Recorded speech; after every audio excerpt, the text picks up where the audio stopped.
Story time audio ബുക്സിലേക്ക് എല്ലാവർക്കും സ്വാഗതം. CV Nirmala എഴുതിയ മറുതീരം തേടി. 8 മണിവരെ നയോമിക്ക് ഷൂട്ടിംഗ് ഉണ്ടായിരുന്നു. ലൊക്കേഷനിലെ കാറിൽ തിരിച്ചു പോരുമ്പോൾ അഷ്ടമൂർത്തിയും ഡോണ്ടിയും നയോമിയെ അനുഗമിച്ചു. ഇന്നലെ രാത്രിയിലുണ്ടായ ആക്രമണവും മറ്റ് സംഭവ വികാസങ്ങളും വിജയാനന്ദോ മറ്റാരെങ്കിലുമോ അറിയരുതെന്ന് പോലീസ് സംഘം നിഷ്കർഷിച്ചിരുന്നു. ലൊക്കേഷനിൽ നിന്ന് ഇന്നലെ വന്ന ഡ്രൈവറോടും അങ്ങനെ തന്നെ പറഞ്ഞ് ഏർപ്പാടാക്കിയിരുന്നു.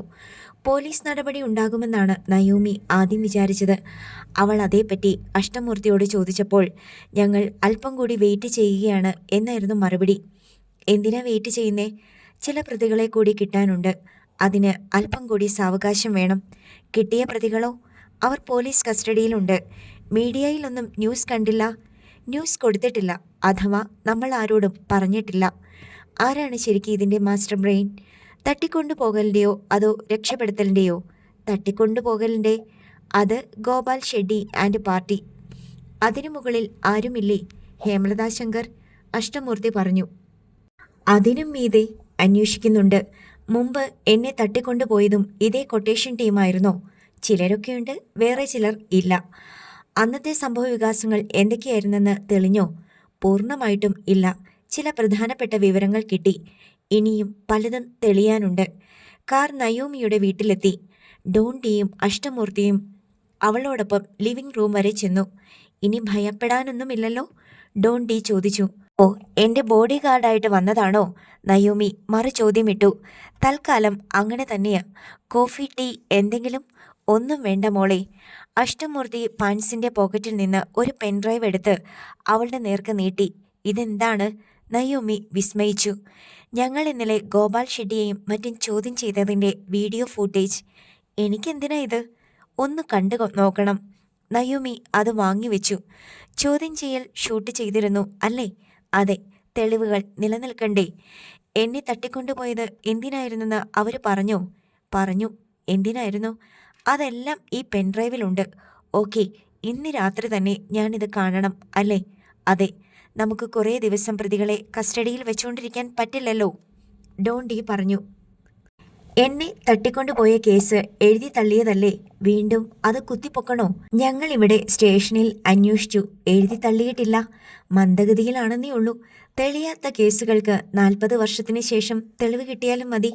വിചാരണയും ശിക്ഷയും ഉണ്ടാവും, ഡോണ്ടി വെളിപ്പെടുത്തി. നയോമി എന്തോ പറയാൻ ഭാവിച്ചെങ്കിലും അത് വേണ്ടെന്ന് വെച്ചു. എന്നാൽ ഗുഡ് നൈറ്റ്, നാളെ കാണാം, അഷ്ടമൂർത്തി പറഞ്ഞു.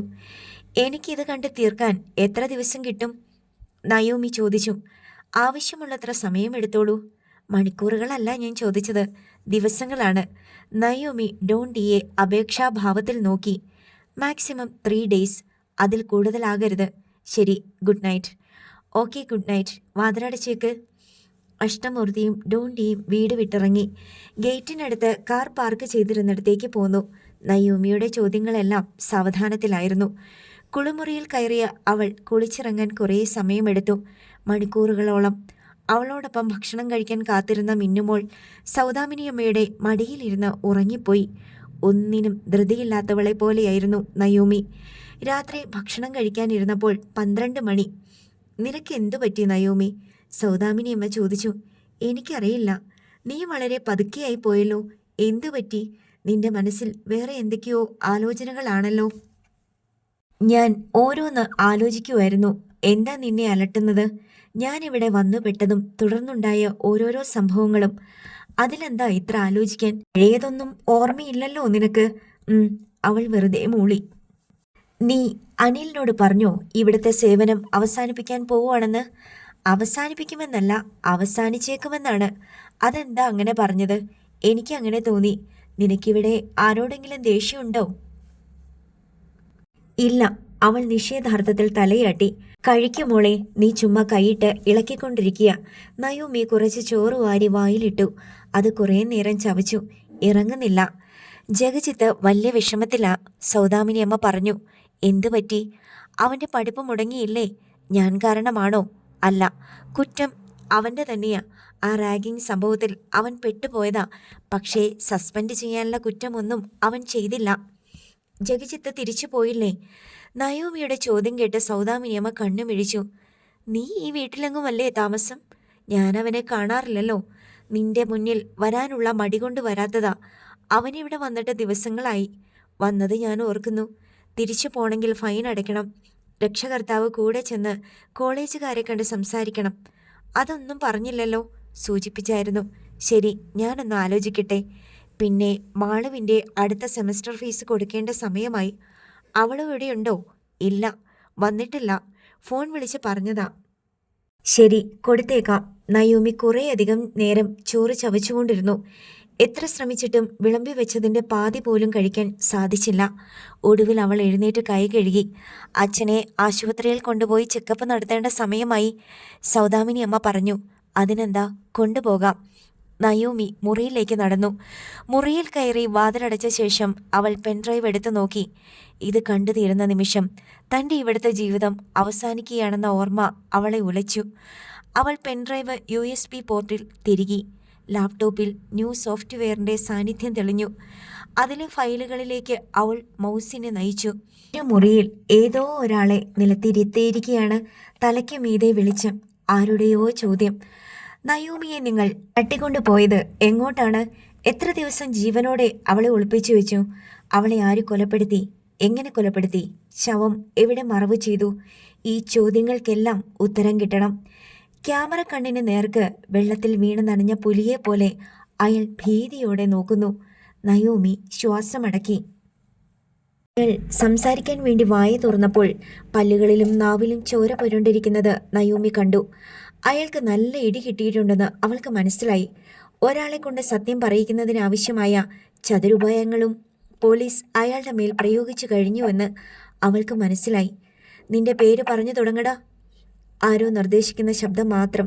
സർ, എൻ്റെ പേര് തിലോത്തമൻ. വീട് ചെങ്കൽച്ചൂള, തിരുവനന്തപുരം. ശരി, തുടങ്ങിക്കോ. നയോമിയെ തട്ടിക്കൊണ്ടുപോയ സംഭവം മുതൽ തിലോത്തമൻ പറഞ്ഞു തുടങ്ങി. നയോമി ലാപ്ടോപ്പിലേക്ക് തന്നെ കണ്ണും നട്ടിരുന്ന് കേട്ടു. വല്ലാതെ ഇഴഞ്ഞും വലിഞ്ഞും പലപ്പോഴും വേണ്ടത്ര വ്യക്തതയില്ലാതെയും മറ്റു ചിലപ്പോൾ ആവശ്യത്തിലധികം വിശദീകരണങ്ങളോടെയും തുടർന്നു പോയ ആ സംഭവ വിവരണത്തിൻ്റെ ചുരുക്കം നയോമി മനസ്സിലാക്കിയത് ഇപ്രകാരമായിരുന്നു. നയോമിയെ തട്ടിക്കൊണ്ടുപോകാനുള്ള കൊട്ടേഷൻ ഹേമലതാ ശങ്കറിൻ്റെ മനസാക്ഷി സൂക്ഷിപ്പുകാരനും സന്തത സഹചാരിയുമായ ഗോപാൽ ഷെട്ടി ഡിണ്ടിഗൽ സ്വദേശിയായ ശരവണനാണ് കൊടുത്തത്. തൽസംബന്ധിയായ ചർച്ചകളിലോ ഗൂഢാലോചനയോ പങ്കെടുക്കാതെ ഗോപാൽ ഷെട്ടി മാറി നിന്നു. ശരവണനായിരുന്നു തട്ടിക്കൊണ്ടുപോകലിൻ്റെ മാസ്റ്റർ പ്ലാൻ തയ്യാറാക്കിയത്. അയാൾ തനിക്ക് ആവശ്യമുള്ള സംഘാംഗങ്ങളെ കണ്ടെത്തിയ ശേഷം മാസ്റ്റർ പ്ലാനും ദൗത്യവും ഇനം തിരിച്ച് ഓരോരുത്തരെ ഏൽപ്പിച്ചു. ശരവണൻ ഒരിക്കലും കളത്തിൽ പ്രത്യക്ഷപ്പെട്ടതേയില്ല. ഫോണായിരുന്നു അയാളുടെ കയ്യിലെ ഏറ്റവും വലിയ ആയുധം. ദന്തഗോപുരത്തിൻ്റെ ലൊക്കേഷനിലേക്ക് നയോമി പുറപ്പെടുന്ന സമയവും കൊണ്ടുപോകാനെത്തുന്ന വാഹനവും കൊണ്ടുപോകുന്ന രീതികളും അവളോടൊപ്പം ആരൊക്കെ പോകുന്നു എന്നതും കൊട്ടേഷൻ സംഘം പല ദിവസങ്ങൾ നീണ്ടുനിന്ന നിരീക്ഷണങ്ങളിലൂടെ മനസ്സിലാക്കി. അങ്ങനെ നയോമിക്ക് ഷൂട്ടിംഗ് ഉള്ള ദിവസം രാവിലെ ലൊക്കേഷനിൽ നിന്ന് വരുന്ന കാർ എന്ന വ്യാജേന അതേപോലുള്ള ഒരു കാർ നയോമിയുടെ വീട്ടിലേക്ക് അയച്ചു. നയോമിയെ കൂട്ടിക്കൊണ്ടു വരാനായി ലൊക്കേഷനിൽ നിന്ന് പോയ കാറുമായി കാക്കനാടിന് സമീപം വെച്ച് ഒരു ആക്സിഡൻറ്റ് മനഃപൂർവ്വം സൃഷ്ടിച്ചു. ലൊക്കേഷനിലെ കാറിൻ്റെ ഡ്രൈവറെ കുറേ സമയം അവിടെ തടഞ്ഞു വെച്ചു. നയോമിയെ കയറ്റാനെത്തിയ കാറിന് വേണ്ടത്ര സമയം കിട്ടാൻ വേണ്ടിയായിരുന്നു അത്. ഈ സമയം വ്യാജ ലൊക്കേഷൻ കാർ വീട്ടിലെത്തി. തന്നെ തട്ടിക്കൊണ്ടു പോകാൻ ഒരു വിദൂര സാധ്യത പോലും ഇല്ലെന്ന് ബോധ്യമുള്ള നയോമി അത് ലൊക്കേഷൻ കാർ തന്നെ എന്ന ഉറപ്പിൽ അതിൽ കയറി ലൊക്കേഷനിലേക്ക് തിരിച്ചു. നയോമിയെ കൊണ്ടുപോകാനുള്ള കാർ എത്താൻ വളരെ വൈകി. നയോമിയെ കാറിനുള്ളിൽ വെച്ച് തന്നെ മയക്കുമരുന്ന് മണപ്പിച്ച് ബോധരഹിതയാക്കി. കണ്ണൂർ സ്വദേശിയായ സുഗുണൻ എന്നയാളായിരുന്നു കാറിൻ്റെ ഡ്രൈവർ.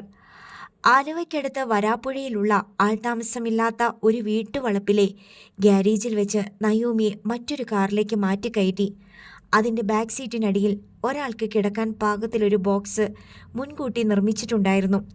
നയോമിയെ എടുത്ത് ആ ബോക്സിൽ കിടത്തിയിട്ട് സുഗുണനും സഹായികളും കാർ മാറിക്കയറി. അതുവരെ ഉപയോഗിച്ച കാർ ഗ്യാരേജിനുള്ളിലാക്കി ഷട്ടറിട്ട് പൂട്ടി. പുതിയ കാറിൽ നയോമിയെയും കൊണ്ട് ദേവികുളത്തേക്ക് തിരിക്കുമ്പോൾ നാഗർകോവിൽക്കാരൻ മാർത്താണ്ഡനായിരുന്നു സംഘത്തിൻ്റെ ചുമതല. ദേവികുളത്തെ ഒറ്റപ്പെട്ട ഒരു റിസോർട്ടിൽ എത്തിയ സംഘം രാത്രി നയോമിയെ കാറിലെ ബോക്സിൽ നിന്ന് എടുത്ത് റൂമിൽ കൊണ്ടുപോയി ഭക്ഷണവും വെള്ളവും കൊടുത്തു. ഒച്ച വയ്ക്കുകയോ രക്ഷപ്പെടാൻ ശ്രമിക്കുകയോ ചെയ്താൽ കൊന്നുകളയുമെന്നായിരുന്നു ഭീഷണി. നയോമിക്ക് അനുസരിക്കുകയേ നിർവാഹമുണ്ടായിരുന്നുള്ളൂ. റിസോർട്ട് ഉടമ ജോസ് വട്ടക്കാനം ഉൾപ്പെടെ സംഘങ്ങൾ മാറി മാറി നയോമിയെ മാനഭംഗപ്പെടുത്തി. കേരളത്തിലുടനീളം നയോമിയെ തിരക്കി പോലീസ് പരക്കം പായുമ്പോൾ ദേവികുളത്ത് ഏലക്കാടിനുള്ളിൽ വട്ടക്കാനം റിസോർട്ട്സ് എന്ന ഓമനപ്പേരിൽ സ്ഥിതി ചെയ്യുന്ന എസ്റ്റേറ്റ് ബംഗ്ലാവിനുള്ളിൽ കൊട്ടേഷൻ സംഘങ്ങളാൽ മാറി മാറി ബലാത്കാരം ചെയ്യപ്പെടുകയായിരുന്നു നയോമി. അന്വേഷണം ഒട്ടൊന്ന് തണുത്തപ്പോൾ മാർത്താണ്ഡന്റെ നേതൃത്വത്തിൽ നയോമിയെ തമിഴ്നാടിന് കടത്തി. ഗൂഡല്ലൂർക്കാരൻ മുരുകേശനായിരുന്നു തമിഴ്നാട്ടിലെ കാര്യപരിപാടികൾക്ക് നേതൃത്വം നൽകിയതും സംഘത്തിന് താമസിക്കാൻ ഒളിത്താവളം ഒരുക്കിയതും. ജോസ് വട്ടക്കാനത്തിന് തിരുച്ചിറപ്പള്ളിക്ക് സമീപം രംഗനാഥപുരത്ത് 200 ഏക്കറോളം കൃഷിഭൂമിയും ഫാം ഹൗസും ഉണ്ട്. കൊട്ടേഷൻ സംഘം മുരുകേശന്റെ നേതൃത്വത്തിൽ രാഖി രാമാനം രംഗനാഥപുരത്തെത്തി. അവിടെ ഫാം ഹൗസിൽ നയോമിയെ ഒളിവിൽ പാർപ്പിച്ച് ഒരാഴ്ചയോളം പീഡിപ്പിച്ചു. നയോമിയെ ജീവനോടെ വെക്കണോ കൊലപ്പെടുത്തണോ എന്ന കാര്യത്തിൽ അവസാന തീരുമാനം വരേണ്ടത് കേരളത്തിൽ നിന്നായിരുന്നു. നയോമിയെ തട്ടിക്കൊണ്ടു പോകലിൻ്റെ കൂളിളക്കവും പോലീസ് അന്വേഷണവും എത്രത്തോളം എത്തും എന്നറിയാൻ കാത്തിരിക്കുകയായിരുന്നു ഗോപാൽ ഷെട്ടി. വലിയ ഒച്ചപ്പാടും ക്രൈംബ്രാഞ്ച് അന്വേഷണവും CBI കേസ് ഏറ്റെടുക്കലും ഒക്കെ ഉണ്ടാവുകയാണെങ്കിൽ നയോമി ജീവനോടിരിക്കട്ടെ എന്നതായിരുന്നു ഗോപാൽ ഷെട്ടിയുടെ നിലപാട്. നിലവിൽ നയോമിയെ തുറന്നു വിട്ടാലും സംഘാംഗങ്ങൾക്ക് വലിയ കുഴപ്പമില്ലാതെ രക്ഷപ്പെടാൻ കഴിയണം.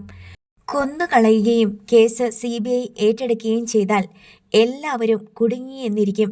ജയിലിൽ പോകാൻ ആർക്കുമില്ല താല്പര്യം. കേസ് കെട്ടടങ്ങിയെന്ന് കണ്ടപ്പോൾ നയോമിയെ കൊല്ലുന്നതാണ് കൂടുതൽ സുരക്ഷിതം എന്ന നില വന്നു. അങ്ങനെ ചെയ്യാനുള്ള ഉത്തരവും ലഭിച്ചു. 2 ദിവസമെങ്കിലും കഴിയാതെ പോലീസിന് മൃതദേഹം കിട്ടരുത്. കിട്ടിയാൽ തന്നെ ആരുടേതാണെന്ന് തിരിച്ചറിയരുത്. അറിഞ്ഞാൽ തന്നെ വലിയ വാർത്താ പ്രാധാന്യം ഉണ്ടാകരുത്. അങ്ങനെ നയോമിയുടെ കൊലപാതകം ആസൂത്രണം ചെയ്തു. ആരു കൊല്ലും എന്നതിനെ സംബന്ധിച്ച ആശയക്കുഴപ്പം ശരവണൻ ഫോണിലൂടെ പരിഹരിച്ചു. സംഘത്തിലുള്ള എല്ലാവർക്കും അതിൽ പങ്കുണ്ടാവണം. കഴുത്ത് ഞെരിച്ചാണ് കൊല്ലുന്നതെങ്കിൽ 2 പേർ നയോമിയുടെ ഓരോ കൈ അമർത്തിപ്പിടിക്കണം. 2 പേർ പാദങ്ങൾ അമർത്തിപ്പിടിക്കണം. ഒരാൾ അവളുടെ മൂക്കും വായും അടച്ചു പിടിക്കണം.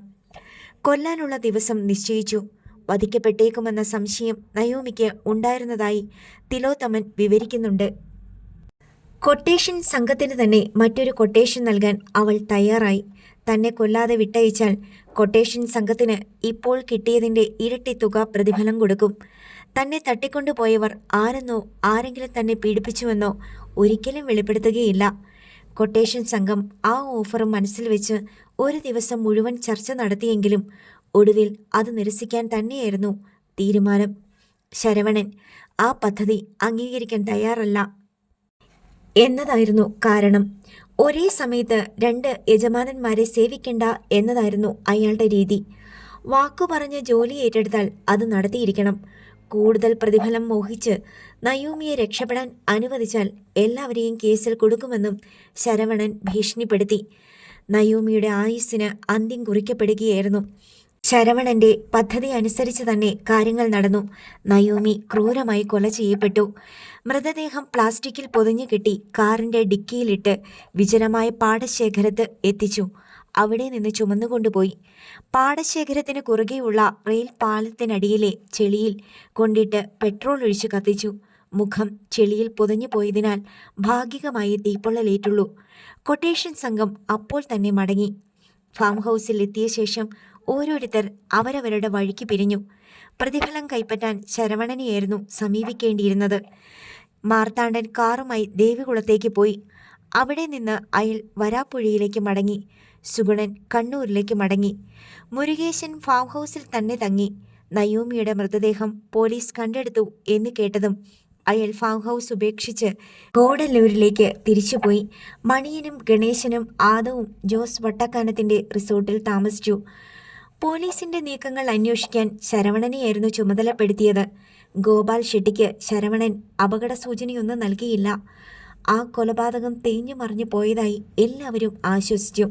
ഊർജിതമായ കേസന്വേഷണമൊന്നും പോലീസിന്റെ ഭാഗത്തു നിന്ന് ഉണ്ടായില്ല. വേറെ ഏതോ പെൺകുട്ടിയുടെ കൊലപാതകം കണ്ടെത്തി എന്ന മട്ടിലായിരുന്നു പോലീസിൻ്റെ പ്രതികരണം. തമിഴ്നാട്ടിലെ പത്രങ്ങളിൽ വലിയ വാർത്തയൊന്നും ഉണ്ടായില്ല. നയോമി കൊല്ലപ്പെട്ടുവെന്ന് തന്നെ എല്ലാവരും ഉറച്ചു വിശ്വസിച്ചു. 3 ദിവസം കഴിഞ്ഞപ്പോൾ നയോമി തിരിച്ചെത്തി. ആ വാർത്ത നയോമിയുടെ ശത്രുക്കളെ കൂടിയും ഞെട്ടിച്ചു. തങ്ങൾ കൊലപ്പെടുത്തി കത്തിച്ചു കളഞ്ഞ ആൾ ജീവനോടെ തിരിച്ചെത്തിയിരിക്കുന്നു. ഗോപാൽ ഷെട്ടി ശരവണനെ വിളിച്ച് നിജസ്ഥിതി അന്വേഷിച്ചു. നയോമി കൊല്ലപ്പെട്ടുവെന്ന് ശരവണൻ തറപ്പിച്ചു പറഞ്ഞുവെങ്കിലും ഗോപാൽ ഷെട്ടി അത് വിശ്വസിച്ചില്ല. തെളിവ് വേണമെന്നായി അയാൾ. ശരവണൻ മുരുകേശനെയും മാർത്താണ്ഡനെയും വിളിച്ച് വിശദാംശങ്ങൾ അന്വേഷിച്ചു. നയോമിയെ തങ്ങൾ കൊലപ്പെടുത്തി എന്ന് തന്നെ മുരുകേശനും മാർത്താണ്ഡനും തറപ്പിച്ചു പറഞ്ഞു. നയോമി ജീവനോടെ തിരിച്ചെത്തിയെന്നും നിങ്ങൾ പറഞ്ഞത് മുഴുവൻ കള്ളമാണെന്നും അതിന് തെളിവുണ്ടെന്നും സമർത്ഥിച്ച് ശരവണൻ അവരോട് വഴക്കിട്ടു. ജോലി തീർത്ത് പണവും വാങ്ങിയ സംഘാംഗങ്ങൾ അതിനു പുറകെ പോകാനോ അന്വേഷിക്കാനോ തുനിഞ്ഞില്ല. കാരണം സംഘത്തിലുണ്ടായിരുന്ന ആർക്കും നയോമി കൊല്ലപ്പെട്ടെന്ന കാര്യത്തിൽ യാതൊരു സംശയവും ഉണ്ടായിരുന്നില്ല. നയോമി എന്ന പേരിൽ പുതുതായി എത്തിച്ചേർന്നവൾ ആരെന്ന് അന്വേഷിക്കേണ്ട ചുമതല തങ്ങൾക്കില്ലെന്ന് പറഞ്ഞ് കൊട്ടേഷൻ സംഘം നാനാവഴിക്ക് പിരിഞ്ഞുപോയി. അധോലോക ഉടമ്പടികൾ ചോര കൊണ്ടും ജീവൻ കൊണ്ടും ഉറപ്പിക്കുന്ന ഉടമ്പടിയായതിനാൽ അതിൽ വാഗ്ദാന ലംഘനവും ചതിയുമില്ലെന്നും താനോ തൻ്റെ ആൾക്കാരോ ആരോടും വിശ്വാസവഞ്ചന കാണിച്ചിട്ടില്ലെന്നും പറഞ്ഞ് ശരവണൻ ഗോപാലുമായി തെറ്റിപ്പിരിഞ്ഞു. ഇത്രയുമാണ് നയോമിയെ തട്ടിക്കൊണ്ടുപോയതുമായി ബന്ധപ്പെട്ട സംഭവങ്ങളെന്ന് തിലോത്തമൻ ഏറ്റു പറഞ്ഞിരിക്കുന്നത് പോലീസിന്റെ ചോദ്യം ചെയ്യലിൽ. ഇത്തവണ നയോമിയെ തട്ടിക്കൊണ്ടു പോകാനുള്ള കൊട്ടേഷൻ പിടിച്ചത് പീഡിപ്പിക്കാനോ കൊല്ലാനോ ആയിരുന്നില്ല. നയോമിയായി വേഷം കെട്ടി അടുത്തത് നയോമി തന്നെയോ അതോ മറ്റാരെങ്കിലുമോ എന്ന് ഉറപ്പിക്കാനുള്ള ഉദ്യമമായിരുന്നു. അത് നയോമിയല്ല എന്ന് തെളിയിക്കാനുള്ള ദൗത്യം ഗോപാൽ ശരവണനെ തന്നെ ഏൽപ്പിച്ചു. അതിന് പുതിയ പ്രതിഫലവും നിശ്ചയിച്ചു. നയോമിയല്ല എങ്കിൽ ആരെന്ന് തെളിയിക്കണം.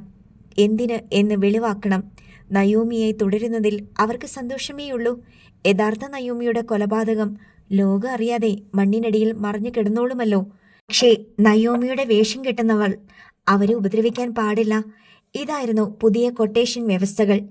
പെൻഡ്രൈവിലെ വീഡിയോ പ്ലേ ചെയ്ത് തീർന്നുവെന്ന് അവൾക്ക് തോന്നി. ഇപ്പോൾ ലാപ്ടോപ്പ് സ്ക്രീനിൽ ഇരുട്ടാണ്.